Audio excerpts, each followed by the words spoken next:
Heading लिखिए।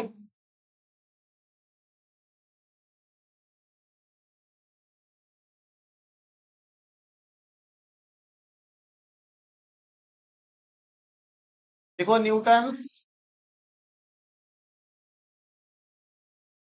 Newton's laws of motion. Newton's laws of motion. Newton के गति के नियम। हिंदी वाले हिंदी इंग्लिश दोनों में लिखें हेडिंग, और इंग्लिश वाले केवल इंग्लिश में। न्यूटन के गति के नियम।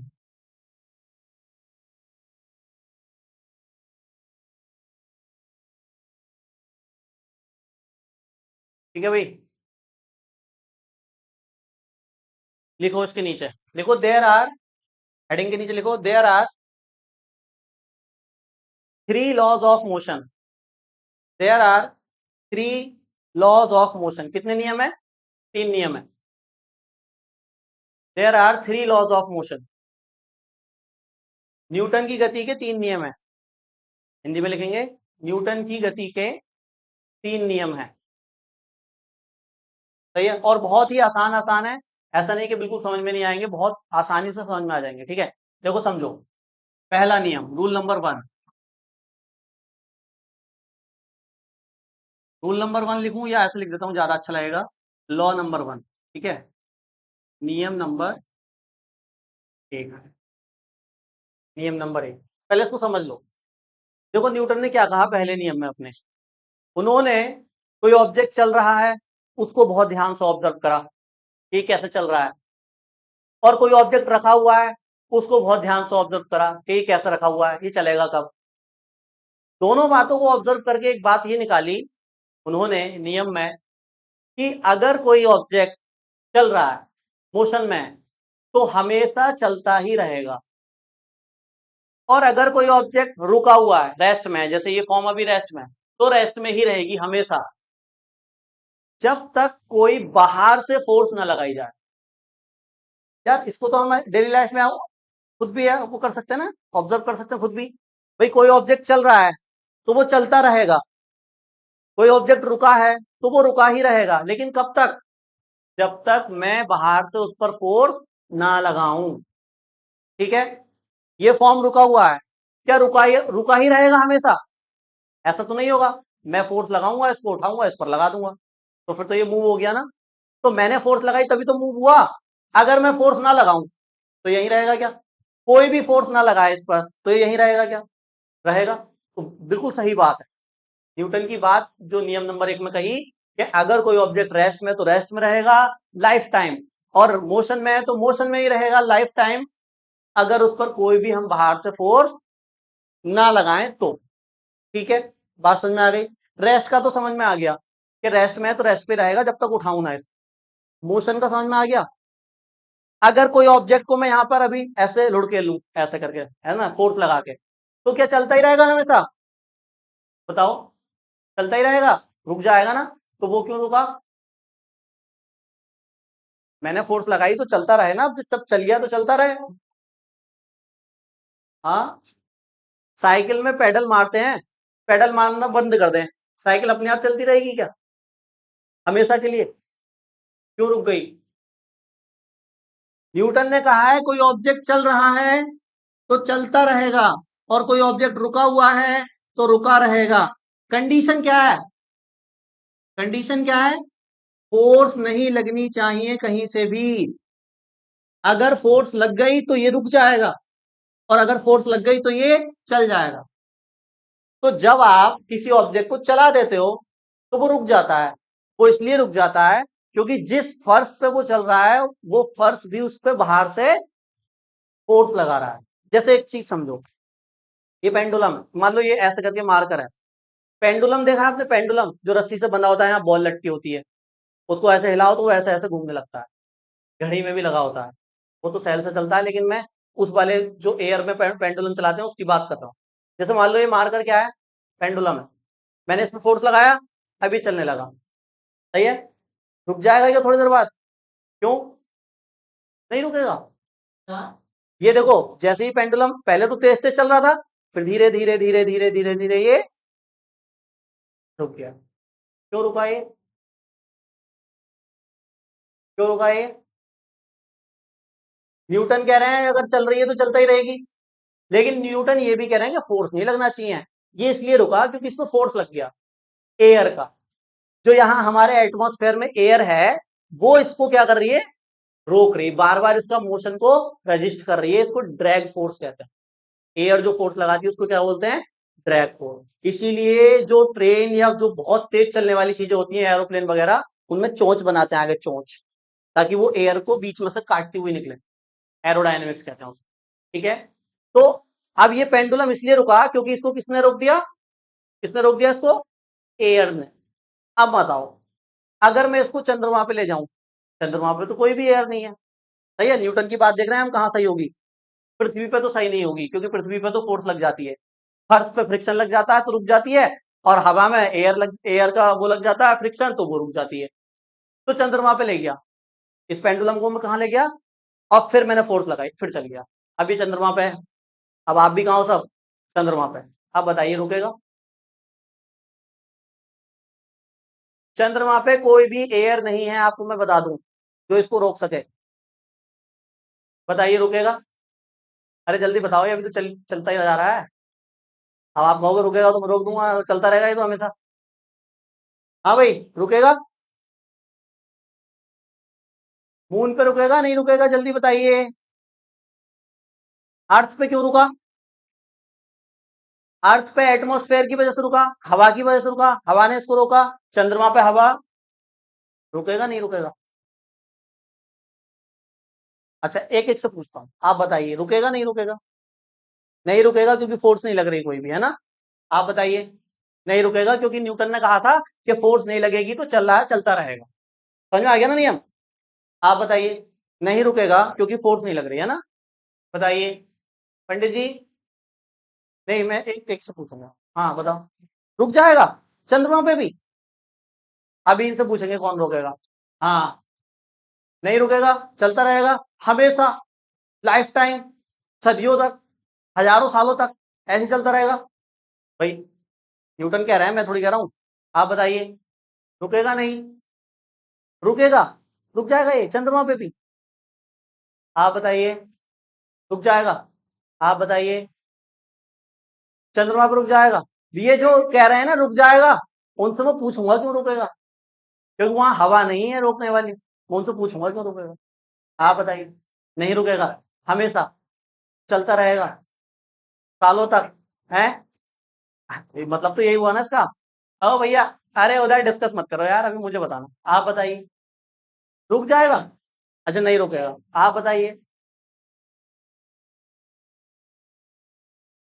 आप बताइए। नहीं रुकेगा। हाँ तो किसने कहा था रुक जाएगा? बताओ भाई क्यों रुक जाएगा?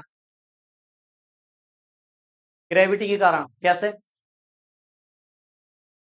हम कूदते हैं तो नीचे आ जाते हैं, ठीक है। ठीक है। ठीक है। ठीक है। और बताइए किसने बताया रुक जाएगा? आपने बताया? कैसे? यही एक्सप्लेनेशन है आपका भी? हाँ आप बताइए। यही है, ग्रेविटी की वजह से। चंद्रमा की भी ग्रेविटी होती है। चंद्रमा की ग्रेविटी होती है? होती है? किसकी होती है ग्रेविटी? किसकी ग्रेविटी होती है, किसकी नहीं होती? अच्छा ये बताओ चलो। हर उस चीज में ग्रेविटी होती है जिसमें मास होता है। सही है। अर्थ के पास मास है, वजन है ना भैया अर्थ का कुछ, तो अर्थ की ग्रेविटी भी है। मून के पास वजन मास नहीं है क्या मून का, है ना? तो मून की भी क्या है, ग्रेविटी। हालांकि अर्थ से छोटा है इसलिए ग्रेविटी भी अर्थ से कम है। उस पर बाउंस करते हैं लोग, ऐसे कूदते हैं। अर्थ पे बाउंस नहीं कर सकते आप, कूदोगे तो एकदम नीचे। और अगर कोई अर्थ से भी बड़ा प्लेनेट है तो उस पर तो बहुत ज्यादा ग्रेविटी होगी। हाँ बहुत ज्यादा ग्रेविटी है। ये जो अर्थ से बड़े बड़े प्लेनेट है हमारे पास, जो इधर जो है नेपट्यून, प्लूटो, ये बहुत बड़े बड़े हैं अर्थ से, इनकी ग्रेविटी बहुत ज्यादा ज्यादा है। अर्थ की तो ग्रेविटी 9.8 है बस, और इनकी बहुत ज्यादा हो जाती है 15-20। मतलब उस पर अगर चले भी गए ना प्लेनेट पे तो चिपक जाओगे, पापड़ बन जाओगे पापड़। क्योंकि तुम कहां पर हो, 9.8 में रहने के लिए बने हो, 20 पे चले गए तो इतना ज्यादा फोर्स लगेगा नीचे की तरफ कि उस पर चिपक जाओगे, चिपक एकदम, इतना ज्यादा ग्रेविटी। ठीक है, मून पे इतनी नहीं है, मून पे अर्थ से कम है, लेकिन है तो यार। अब बताओ, ये पेंडुलम जब इधर जाएगा तो ग्रेविटी हमेशा नीचे की तरफ खींच रही होगी इसको। देखो, ये पेंडुलम है, तो जब ये मून पे इधर जाएगा तो ग्रेविटी हमेशा किधर लग रही होगी, नीचे, mg, नीचे खींचेगी इसको। इधर भी आएगा तब भी नीचे खींचेगी, और इधर भी आएगा तब भी नीचे खींचेगी। हाँ, मैंने माना कि यहाँ पे एयर नहीं है, लेकिन नीचे खींचने वाली तो फोर्स है। अब अगर तुम्हें कोई नीचे खींच रहा है बार बार, तो तुम इधर उधर कितनी देर तक घूम लोगे, कभी ना कभी जाके तो रुक ही जाओगे। तो पेंडुलम ड्रैग फोर्स से नहीं रुकेगा, ड्रैग फोर्स मतलब एयर की फोर्स से नहीं रुकेगा, ग्रेविटी की फोर्स से रुक जाए। हाँ, तुम ये कह सकते हो कि भैया अर्थ पे जल्दी रुक जाएगा, चंद्रमा पे देर तक चलेगा, लेकिन रुकेगा जरूर। सही है, क्यों रुका, ग्रेविटी की। तो जिन्होंने बताया उन्होंने बिल्कुल सही दिमाग लगाया, और ऐसे ही दिमाग लगा लगा के फिजिक्स पढ़नी है, मैं बता दूं। ठीक है, एक चीज को भूल रहे हो, एक चीज बता रहे हो, ऐसे नहीं चलेगा। ठीक है, पूरा फोकस के साथ पढ़ना है। अब मैं चंद्रमा पे चला गया तो अरे यार तो खत्म हो गई, तो चलता रहेगा, ग्रेविटी भी तो है। सब चीजें, सब पूरा जो पॉसिबिलिटी हो सकती है सब लगानी है। अच्छा, आप बताओ, इसी पेंडुलम को मैं डीप स्पेस में ले गया। डीप स्पेस समझते हो, जहां पे कोई भी दूर दूर तक प्लेनेट नहीं होता, कोई भी दूर दूर तक स्टार नहीं होता, कुछ नहीं होता, डार्कनेस है प्योर। वहां चला रहा, मैंने मतलब थोड़ा सा ऐसे टच कर दिया, अभी चल रहा है खुद। अब रुकेगा, रुकेगा, आप बताइए रुकेगा। चलो इधर से पूछते, आप बताइए रुकेगा। नहीं, अब नहीं रुकेगा, हमेशा चलता रहेगा, हमेशा, सालों तक, पूरे लाइफ टाइम। हाँ, मैंने क्या बोला, दूर दूर तक कोई प्लेनेट नहीं है, दूर दूर तक कोई स्टार नहीं है, मैं भी तो हवा में ही हूँ, डीप स्पेस में हूँ मैं इस समय। हाँ, सारी पॉसिबिलिटी थिंक कर ली, कोई रह तो नहीं गया। बताओ, नहीं रुकेगा, चलता ही रहेगा हमेशा। आप बताइए, चलता रहेगा, आप बताइए, हमेशा चलता रहेगा। हाँ, हाँ, हाँ, नहीं रुकेगा अभी, बिल्कुल सही, अभी नहीं रुकेगा। क्योंकि ना तो देखो, दो ही चीजें रोक सकती है, या तो ग्रेविटी या ड्रैग, ना तो ड्रैग है ना ग्रेविटी है। तो मैंने वही कहा, न्यूटन ने कहा कोई फोर्स नहीं है ना, तो चल रहा है तो चलता रहे, रुका हुआ है तो रुका रहे। चलाने के लिए फोर्स चाहिए, रुकने के लिए भी फोर्स चाहिए, अगर नहीं है तो हमेशा मोशन होता रहेगा। ये है न्यूटन फर्स्ट लॉ, समझ में आया। लिखो डेफिनेशन, लिखो, according to Newton first law, according to Newton first law, if an object, if an object is, if an object is in the state of motion, in the state of motion, if the object is in the state of motion, or rest,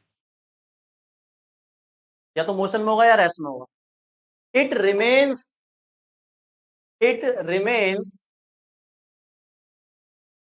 in its position, sorry, in its state, it remains in its state until, जब तक, है ना, until, until there is, there is an external force applied, until there is an external force applied, जब तक कि कोई बाहर से फोर्स ना लगे। समझ में आया statement, until there is an external force applied। ठीक है, इसके कई सारे एग्जांपल बताऊंगा अभी, हिंदी में लिखो।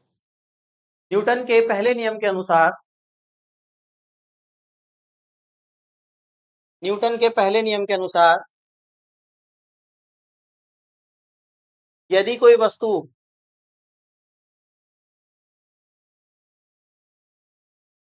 वस्तु विराम अवस्था में है, यदि कोई वस्तु विराम अवस्था में है तो वह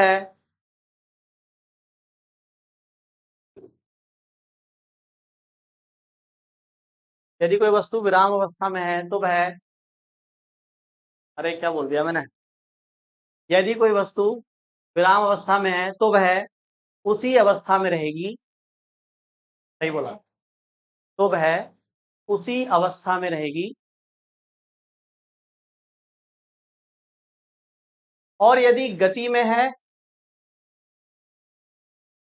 और यदि गति में है तो गति में ही रहेगी, और यदि गति में है तो गति में ही रहेगी जब तक कि उस पर जब तक कि उस पर कोई बाह्य बल ना लगे। बाह्य बल मतलब बाहर से लगने वाला बल। जब तक कि उस पर कोई बाह्य बल ना लगे। मैंने बहुत अच्छा इसका एग्जांपल दिया आपको, पेंडुलम वाला, उससे समझ में आ गया हो, ठीक है। अभी इसके और एग्जांपल दूंगा, लेकिन उससे पहले न्यूटन फर्स्ट लॉ के तुरंत बाद पढ़ना पड़ता है हमें इसको। क्या लिखा है? इनर्शिया, जड़त्व।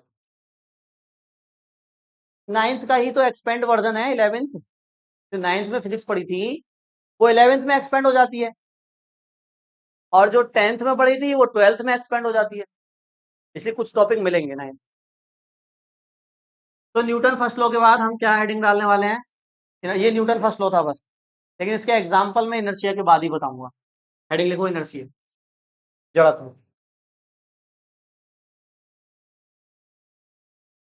जड़त्व ये इंपॉर्टेंट है, इसको समझ लेना।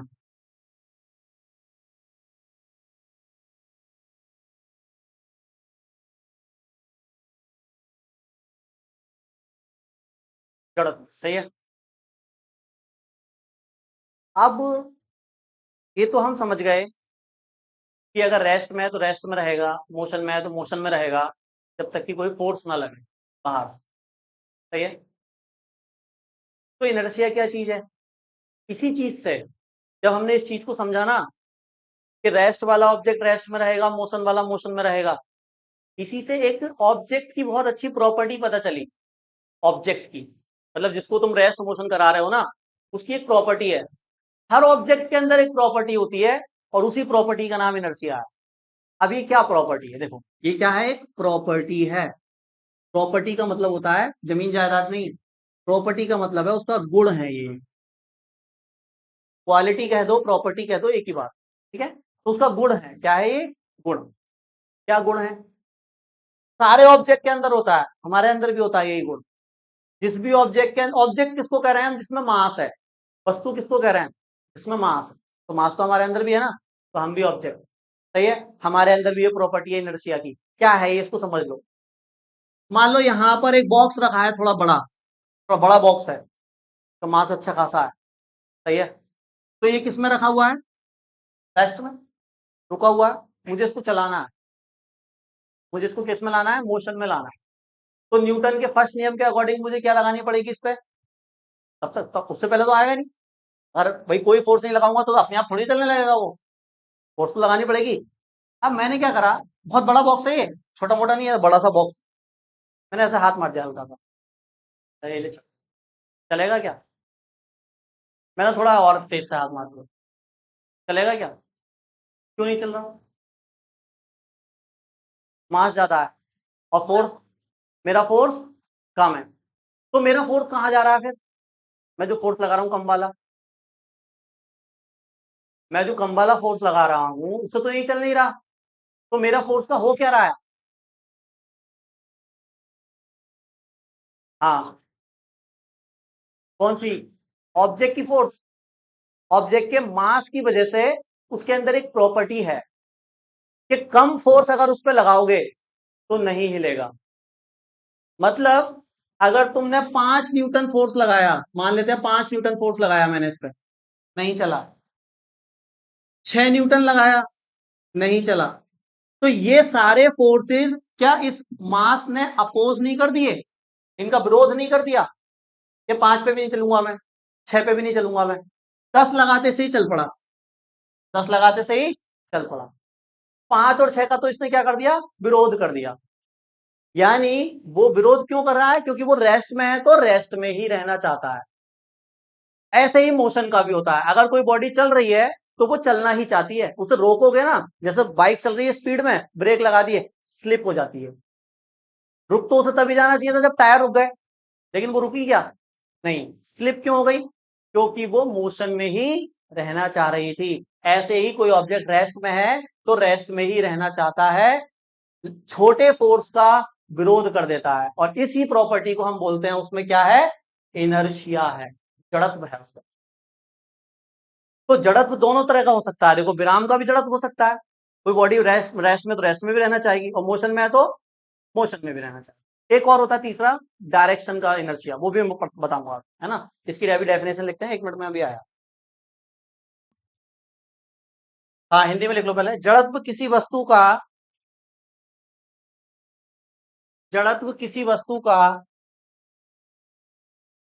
वह गुण है,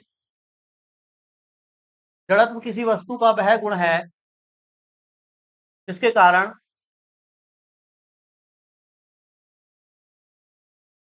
जड़त्व किसी वस्तु का वह गुण है जिसके कारण वस्तु अपनी अवस्था में होने वाले जिसके कारण वस्तु अपनी अवस्था में होने वाले परिवर्तन का विरोध करती है। अब वो अवस्था कैसी भी हो सकती है, रेस्ट हो या मोशन हो या कैसी भी हो, ठीक है, परिवर्तन का विरोध करती है, अपनी अवस्था में होने वाले परिवर्तन का विरोध करती है। Inertia is a property, English में लड़की, inertia is a property, inertia is a property of an object, inertia is a property of an object by which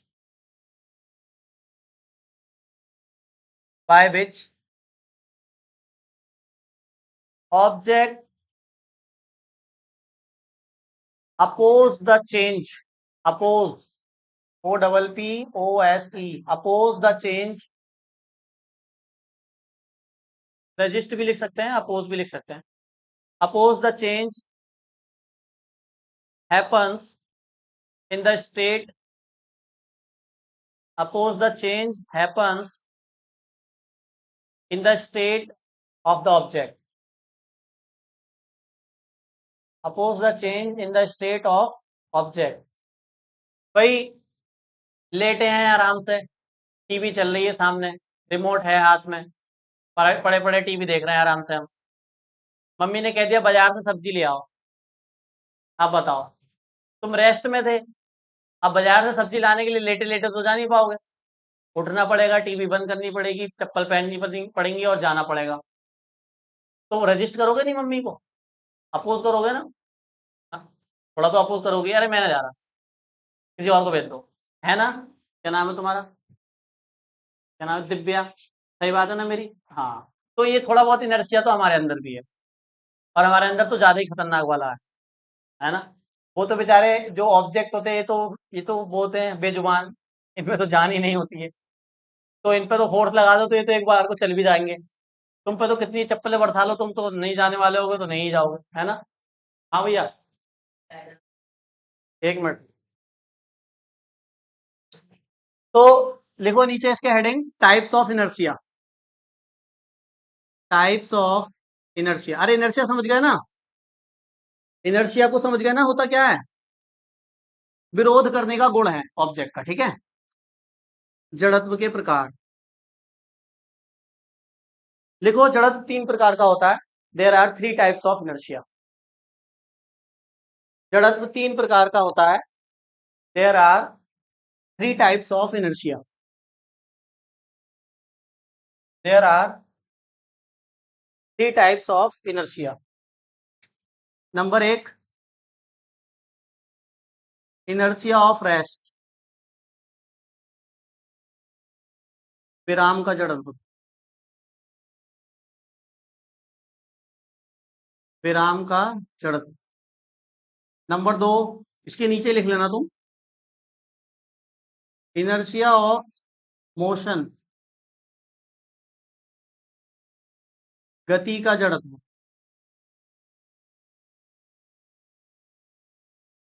number तीन, इनर्शिया ऑफ डायरेक्शन। अब ये तीनों ही इनर्शिया तुम अपनी डेली लाइफ में रोज feel करते हो, है ना, दिशा का जड़त्व,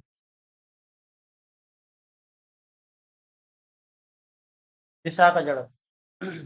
तीन तरह का इनर्शिया होता है, मोशन, रेस्ट और डायरेक्शन।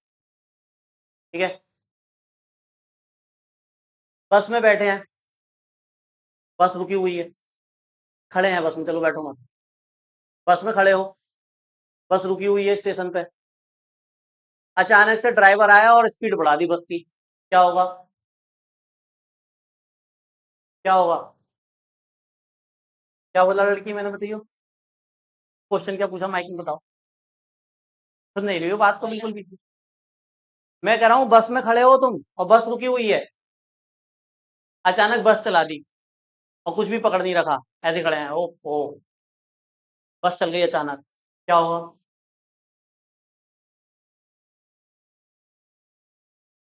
क्या होगा? कौन सा इनर्शिया लग रहा है यहाँ पे? अच्छा पहले तो ये बताओ किधर गिरोगे, गिरोगे तो सही, पीछे से सर फटेगा या आगे से मुंह टूटेगा? बताओ पहले तो ये बताओ, बस में तो सभी चढ़े होंगे हैं जितने भी बैठे हैं, और बस अचानक चली भी होगी, तो किधर मुंह फटेगा या सर फूटेगा? हाँ, ड्राइवर की तरफ मुंह करके खड़े हैं, पीछे पक्का, सबका सबका यही है। मेरा आगे तो बदल रहे हैं तो, बस में नहीं बैठे क्या? मतलब जो आंसर मतलब अलग अलग आंसर दे रहे हैं ना, तो एक का ही तो सही होगा। अब वो पीछे को गिर के फिर आगे को आएगा क्या? या तो पीछे गिरेगा या आगे गिरेगा, दोनों जगह तो एक साथ गिर नहीं सकता।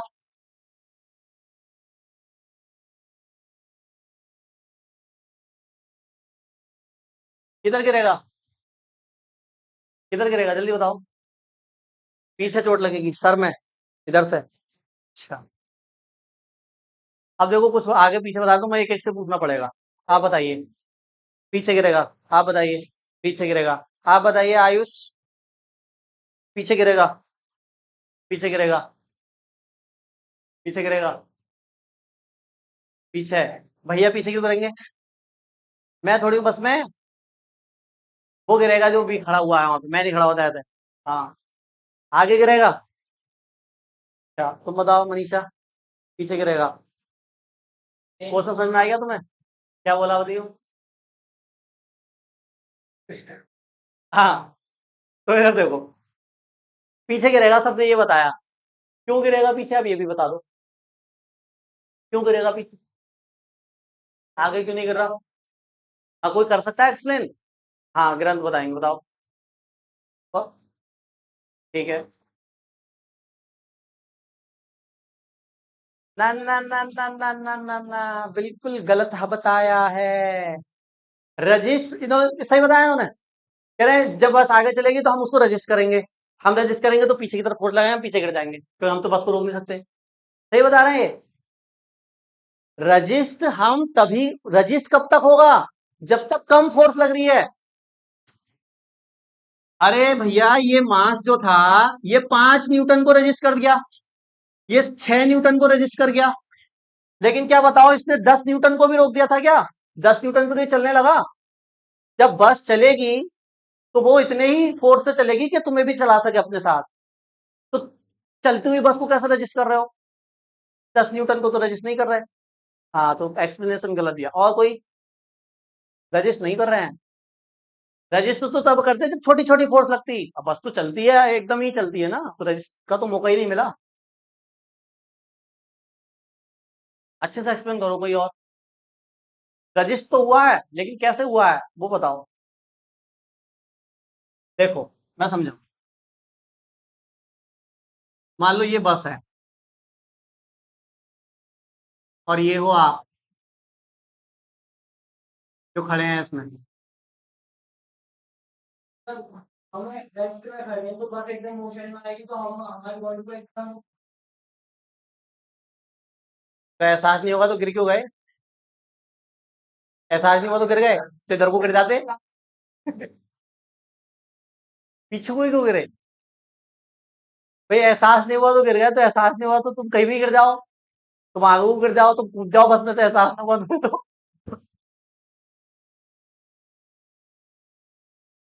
हाँ चलो, मतलब काफी हद तक सही बता रहे हैं, लेकिन उस चीज को एक्सप्लेन नहीं कर पा रहे कि पीछे ही क्यों गिरे। सही बता रहे। हाँ तुम सही बता रहे। देखो समझो और समझ लो। ये बस है भैया, सही बनाई है मैंने, बस अच्छी बनाई है एकदम, ठीक है। और ये पर्सन है, ये गिरने वाला है, इसका मुंह टूटने वाला है बस अब थोड़ी देर में, ठीक है। ये देखो ऐसे खड़ा है, अब बस एकदम से चल गई, चल गई बस। सही है। जब बस रेस्ट में थी तब क्या हुआ था, तब क्या हो रहा था देखते हैं जरा। अभी नहीं चलिए। बस रेस्ट में है, ये आदमी जो खड़ा है इसके पैर बस से टच हो रहे हैं क्या? इसके जो पैर हैं वो बस से टच हो रहे हैं क्या? ठीक है। बस रेस्ट में है, पैर भी रेस्ट में है। डायरेक्ट कांटेक्ट इसका पैरों से है बस का। हाथ, हाथ या ऊपर वाली बॉडी तो बाद में आई है ना, डायरेक्ट कौन क्या टच है? पैर टच है। अगर बस के अंदर कुछ भी होता है तो पैरों के अंदर वो होगा, मतलब सबसे पहले एक्शन किधर होगा? पैरों पे होगा। बात समझ आ रही? क्योंकि डायरेक्ट कांटेक्ट है पैर का बस। ठीक। बस एकदम से किसमें आ गई? मोशन में, इंजन ने फोर्स लगाया, एकदम से बस चल पड़ी। लाइट भी बंद हुई एकदम से। और ये हुआ क्या? पंखा बंद हुआ क्या? हाँ पंखा भी बंद हुआ एकदम से। अब इधर देखो, बस चल पड़ी एकदम। सही है। अब बताओ, जब ये बस चली तो सबसे पहले हमारा कौन सा बॉडी पार्ट चलने लगेगा? हाथ। क्या टच है बस से? पैर टच है ना। तो आगे कौन चले जाएंगे? बॉडी ऊपर वाली अभी भी क्या कह रही है? मैं तो रेस्ट में थी, रेस्ट में रहूंगी। Inertia of, inertia of rest, मतलब विराम अवस्था में होने वाले परिवर्तन का विरोध करना। विराम अवस्था में था बॉडी हमारी पूरी, परिवर्तन हो रहा है, विरोध कर रही है body, upper body. Upper body कह रही मैं तो यहीं रहूंगी। पैर आगे चले गए, तुम यहीं हो, पैर आगे गए तो किधर गिरोगे? पीछे गिरोगे। जब पैर आगे जा रहे हैं बस के साथ, तुम अपनी जगह पर ही हो तो किधर गिरोगे? पीछे गिरोगे, गिरोगे पीछे। बात समझ में आ गई? कौन सा इनर्शिया? विराम का जड़त्व। ये विराम की जड़त्व का एग्जाम्पल था ये वाला जो मैंने दिया। ठीक है। हेडिंग लिखो, इनर्शिया ऑफ रेस्ट।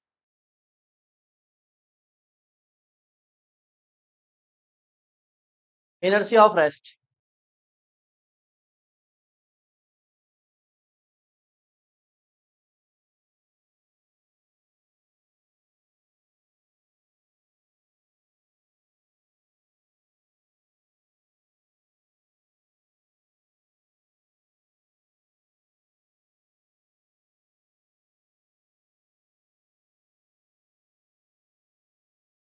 हाँ शादी है आज।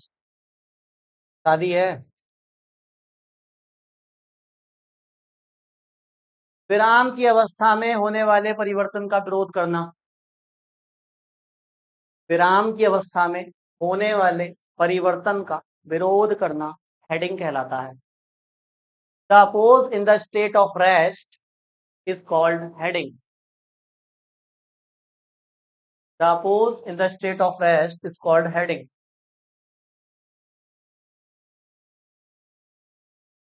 हेडिंग मीन्स ये हेडिंग, इनर्शिया ऑफ रेस्ट। ठीक है। एग्जाम्पल लिखो इसके नीचे। इनर्शिया ऑफ रेस्ट का एग्जाम्पल ये हमने दिया ना बस वाला एक।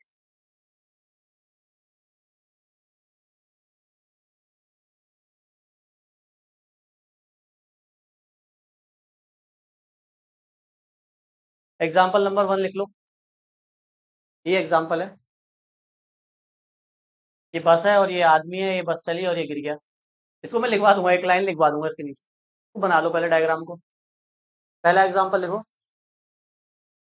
बस के अचानक चलने पर उसमें खड़े यात्री का पीछे गिरना, ये एग्जाम्पल है।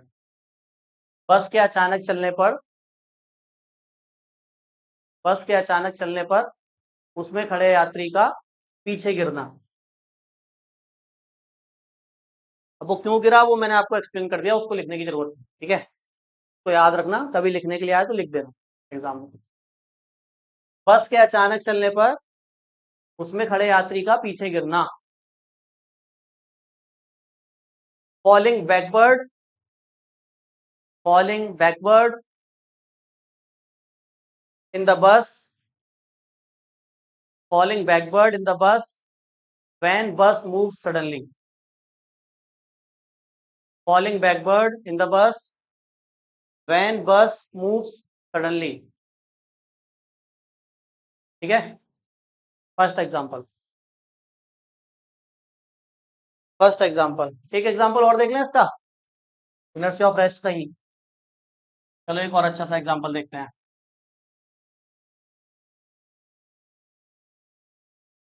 अभी कहाँ हो गया टाइम, तो है 10 मिनट है।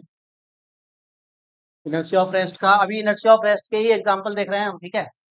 इसके इनर्शिया ऑफ रेस्ट के, हाँ भाई, तुमने ये देखा होगा एग्जांपल नंबर 2 कि मान लो एक कांच की खिड़की है, कांच की क्या है, खिड़की। मैंने बंदूक से गोली मारी उसमें, कांच की खिड़की में, ठीक है। होल हो गया, नहीं शीशा नहीं टूटा, होल हो गया। बहुत वैसी वाली थी मेरे पास बंदूक, स्नाइपर वाली, समझ रहे हो, जिसकी गोली जो है ना उसकी नोक बहुत बारीक होती है और बहुत तेज निकलती है बुलेट, वो वाली बंदूक थी। और अंदर बैठा था ना वो जिसको मुझे मारना है, स्नाइपर गन थी ना मेरे पास। तो शीशा टूटेगा तो उसको पता चल जाएगा, जब शीशा टूट गया वो एकदम बैठ जाएगा। शीशा टूटा ही नहीं, होल हो गया और वो मर गया, तो माना रहा मुझे, मतलब ऐसे ही एग्जाम्पल है, सही है। अच्छा, और अगर मैंने मैंने क्या करा, पहले तो स्नाइपर गन मारी तो होल हुआ विंडो में, फिर मैंने पत्थर मारा, पत्थर थोड़ा सा इतना छोटा पत्थर, मतलब थोड़ा मोटा था जी, वो मारा मैंने उसको, तो शीशा ही टूट गया पूरा। तो क्या हुआ ऐसा, बुलेट ने तो केवल होल किया, लेकिन पत्थर ने शीशे को ही तोड़ दिया। मतलब क्या हुआ, जब पत्थर मैंने मारा तो पत्थर जितना होल हो जाता, लेकिन पत्थर मारते तो शीशा पूरा टूट जाता। गोली जो मारी है मैंने वो सीधी निकल गई है, होल कराया बस। कौन एक्सप्लेन करेगा इसको, कौन एक्सप्लेन करेगा बताओ।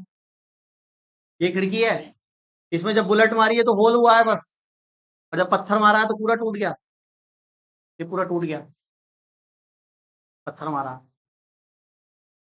बताओ, इनर्शिया ऑफ रेस्ट का एग्जांपल है यार, सीधा सीधा लिखा तो है। कैसे लग रहा है इनर्शिया ऑफ रेस्ट। जो गोली थी, पहली बात तो वो छोटी थी, मास मतलब उसका साइज कम था। दूसरी बात उसकी स्पीड बहुत तेज थी, है ना। जब वो इस पर टकराई तो जितने हिस्से में वो गई है उतनों को तो उसने एकदम से मूव करा दिया, और अगर थोड़ी देर वहां रहती तो बाकी के हिस्से भी उसके कांटेक्ट में आते और उसके साथ मूव करते। लेकिन क्योंकि उसकी स्पीड तेज थी तो एकदम से आई और एकदम से गई, तो टच में आने का वक्त नहीं मिला। जैसे पैर बस के टच में थे ना, तभी तो पैर आगे गए। गोली के टच में जितना पार्ट आया केवल उतना ही बाहर गया, आजू बाजू का पार्ट गोली के टच में आ ही नहीं पाया, उसको टाइम ही नहीं मिला, इतना इतनी तेज स्पीड से गोली गई। पत्थर आया, पत्थर का साइज भी क्या है, बड़ा, गया फेंका है तो गया भी क्या होगा, हल्के, गोली के कंपैरिजन में तो हल्के गया होगा। अब वो पत्थर बड़ा गया और हल्के हल्के गया, तो ऑलमोस्ट पूरे जो शीशा था पूरा ही उसके क्या था, टच में था। और जब पत्थर मूव किया तो उसके साथ साथ जो रेस्ट में था पूरा शीशा, वो किसमें आ गया, मोशन में आया, तो पूरा शीशा ही टूटा। और गोली की स्पीड तेज थी इसलिए बाकी के तो मॉलिक्यूल रेस्ट में है ना भाई, इतने पार्ट को छोड़कर पूरा शीशा रेस्ट में है, तो वो रेस्ट में ही तो रहना चाहेगा। एकदम से चेंज हुआ, वो एकदम से चेंज को तो अपोज कर देगा, इतने छोटे चेंज को तो वो अपोज कर देगा, उसको तोड़ने के लिए ज्यादा चेंज चाहिए, ज्यादा टाइम चाहिए, तो पत्थर ने वो काम, बात समझ में आ गई। ये भी एक एग्जांपल इनर्शिया ऑफ रेस्ट का, लिख लो।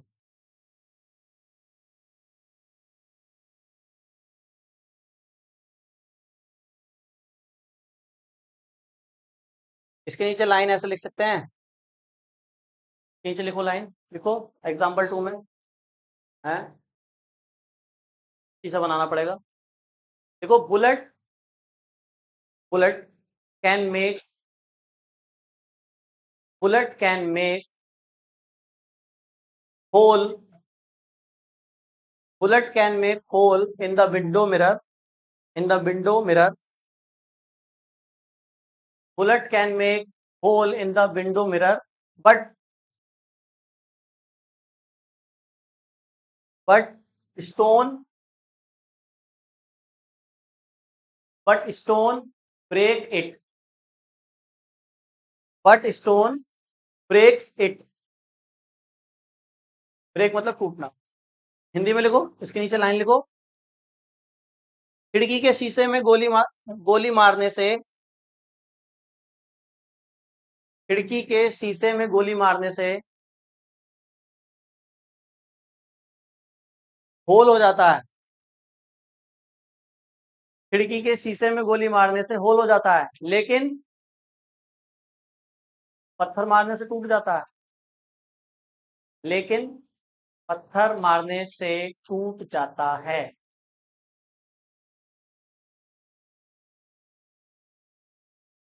और भी कई एग्जांपल है इनर्शिया ऑफ रेस्ट के, लेकिन मैं ज्यादा लिखवा नहीं रहा। जैसे एक एग्जांपल और है, उसको लिखेंगे नहीं, समझ लेते हैं ऐसे, ठीक है।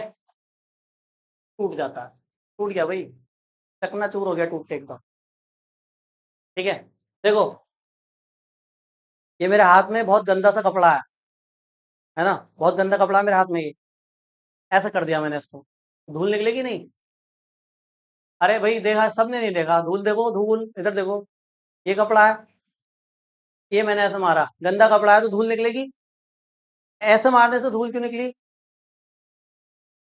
और ऐसे करूं हल्के हल्के, ओहो, तो धूल निकलेगी? हल्के हल्के करने से तो नहीं निकल रही धूल, ऐसा करूंगा एकदम तो निकल जाएगी धूल। हाँ, हाँ। तो देखो होता क्या है, जैसे इस कपड़े पे धूल के पार्टिकल लगे हुए हैं, समझ लो, उसको लिखना नहीं है, कपड़ा, दरी, चद्दर, कुछ भी ले लो, उसमें धूल के पार्टिकल लगे हुए हैं, उसको अगर मैं हल्के हल्के कर रहा हूँ तो वो पार्टिकल भी उसके साथ साथ झूल रहे हैं, है ना, क्योंकि वो दरी के उसको कपड़े के ऊपर है ना, उनको अगर मुझे हटाना है तो मैंने थोड़ा सा आगे लेके एकदम से पीछे करा, तो थोड़ा सा जैसे ही आगे लेके गया ना, वो अब वो तो वहीं रहना चाह रहे हैं रेस्ट में, एकदम से मैंने कपड़े को खींच लिया, तो वो तो किस में रहना चाह रहे थे, रेस्ट में ही, उनको मौका ही नहीं मिला वापस आने का, तो वो वहीं रह गए, और मैंने कपड़ा हटा लिया तो ग्रेविटी उनको नीचे खींच लेगी, तो वो धूल के बाद जो पार्टिकल है वो अलग हो गए। सही है, तो ये भी इनर्शिया ऑफ रेस्ट होगी, बात समझ में आ गई। तो इनर्शिया ऑफ रेस्ट हमने पढ़ लिया, नेक्स्ट हेडिंग लिख लो, inertia of motion, inertia of motion, इसके एग्जांपल मैं कल बताऊंगा, डेफिनेशन लिख लो, गति का जड़त्व, डेफिनेशन कैसे लिखोगे, जो विराम में लिखी थी उसमें विराम की जगह गति कर दो, जो विराम में लिखी थी उसमें विराम की जगह गति कर दो, गति की अवस्था में होने वाले परिवर्तन को गति का जड़त्व कहते हैं।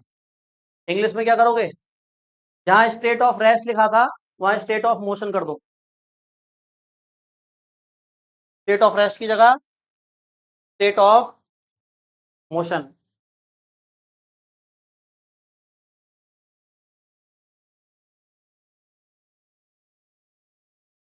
स्टेट ऑफ रेस्ट की जगह स्टेट ऑफ मोशन, लिख ली डेफिनेशन हमने। अब मैं इसके एग्जाम्पल कल डिस्कस करूंगा, लेकिन एक क्वेश्चन आपको दे देता हूं मैं, इसका आंसर ढूंढ के लाएंगे, चाहे तो आप बस स्टैंड चले जाएं इसके आंसर के लिए, है ना, लेकिन इसका आंसर सही सही पता लगाएंगे। क्या क्वेश्चन है देखो, ये जो गिरा था आदमी ये फिर सही हो गया है अब, और फिर से खड़ा हो गया बस में अब, ठीक है, बस चल रही है, खड़ा हो गया, घायल हो गया, पट्टी बन गई, कोई बात नहीं, लेकिन अभी भी इसने कुछ नहीं पकड़ा है, ठीक है। सुन लो भाई पंडित जी, अभी भी इस आदमी ने कुछ नहीं पकड़ा है, पट्टी बन चुकी है सिर पे, बस खड़ी है, अभी भी खड़ा है। अब ड्राइवर ने क्या किया, अचानक ब्रेक मार दी, सही है, बस चल रही थी, अब ड्राइवर ने अचानक ही बस को वहीं जाम कर दिया, बस जाम हो गई है, अभी किधर गिरेगा, सोच के ऐसे नहीं बताना, बिल्कुल बिल्कुल ऐसे बताना ही नहीं है भाई साहब, आंसर माना ही नहीं जाएगा, तब तक थोड़ा टाइम नहीं लगाओगे सोचने में। ठीक है, तो थोड़ा सोच लो, इसका आंसर मैं कल पूछूंगा एक एक से, और एक्सप्लेनेशन भी पूछूंगा। क्वेश्चन समझ में आया ना? बस अब अचानक रुक गई है, अब वो किधर गिरेगा, आगे गिरेगा या पीछे गिरेगा, दाएं गिरेगा बाएं गिरेगा, या गिरेगा ही नहीं, आगे गिर के फिर पीछे गिरेगा, ऐसे टप्पा खाएगा आगे पीछे। चलो कल बताना आंसर इसका, ठीक है? चलो।